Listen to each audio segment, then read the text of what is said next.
പാകിസ്ഥാൻ അഫ്ഗാനിസ്ഥാൻ അതിർത്തിയിൽ സംഘർഷം രൂക്ഷം. പാകിസ്ഥാനിലെ IS ഭീകര കേന്ദ്രത്തിലേക്ക് ഡ്രോൺ ആക്രമണം നടത്തിയതായി അഫ്ഗാനിസ്ഥാൻ. ഖൈബർ പഖ്തൂൺഖയിലെ സുഗ-ഷാമർ മേഖലയിലാണ് ആക്രമണമുണ്ടായത്. ബൽറാം നെടുങ്ങാടി ചേരുന്നു ഡൽഹിയിൽ നിന്ന് വിവരങ്ങളുമായി. ബൽറാം, ഈ അതിർത്തിയിൽ ഇങ്ങനെ സംഘർഷം ഇരുകൂട്ടരും തമ്മിൽ നടക്കുന്നുണ്ട്. ഇപ്പോൾ അഫ്ഗാനിസ്ഥാൻ ഇങ്ങനെ ഒരു അവകാശവാദം പറയുന്നു. പാകിസ്ഥാൻ താലിബാനെതിരെ ആക്രമണം നടത്തിയിരുന്നു. അപ്പോൾ അതിനൊരു തിരിച്ചടി എന്നുള്ള രീതിയിലാണോ ഇപ്പോൾ നടക്കുന്നത്?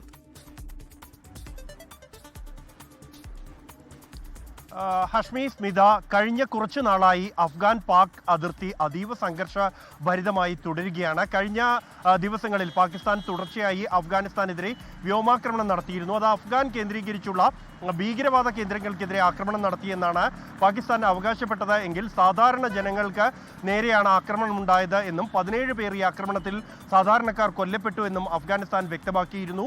ഇതിന് ഒരു മറുപടിയായാണ് ഇന്നലെ വൈകിട്ട് അഫ്ഗാനിസ്ഥാൻ തിരിച്ചടി ആരംഭിച്ചിരിക്കുന്നത്.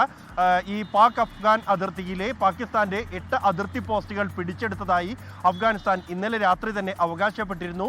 തുടർന്നും ഈ മേഖലയിൽ സംഘർഷം തുടരുകയാണ്. കോസ്റ്റ്, ഒപ്പം തന്നെ നൂറിസ്ഥാൻ, പക്തിക അടക്കമുള്ള 8 ഇടങ്ങളിലാണ് സംഘർഷം തുടരുന്നത്. ഈ മേഖലയിലെ അതിർത്തി പ്രദേശം എന്നുള്ളത് ഏറെ സങ്കീർണമാണ്. അതേസമയം പാകിസ്ഥാൻ ശക്തമായ മറുപടിയുമായി രംഗത്തെത്തിയിട്ടുണ്ട്. അഫ്ഗാനിസ്ഥാനിലേക്ക് വ്യോമാക്രമണം നടത്താൻ പാകിസ്ഥാൻ വീണ്ടും തീരുമാനിക്കുകയും പാകിസ്ഥാന്റെ ഒരു യുദ്ധവിമാനം വെടിവെച്ചിട്ടതായി അഫ്ഗാനിസ്ഥാൻ അവകാശപ്പെടുകയും ചെയ്തിരിക്കുന്നു. ഇത് കൂടാതെ പാകിസ്ഥാനിലെ ഖൈബർ പഖ്തൂൺഖ മേഖലയിലെ ISISന്റെ ഭീകര കേന്ദ്രത്തിലേക്ക് ഡ്രോൺ ആക്രമണം നടത്തിയതായി അഫ്ഗാനിസ്ഥാൻ അറിയിച്ചിട്ടുണ്ട്. ഒരു തുറന്ന യുദ്ധത്തിനാണ് പാകിസ്ഥാൻ പ്രതിരോധ മന്ത്രി ഖ്വാജ ആസിഫ് ആഹ്വാനം ചെയ്തിരിക്കുന്നത്.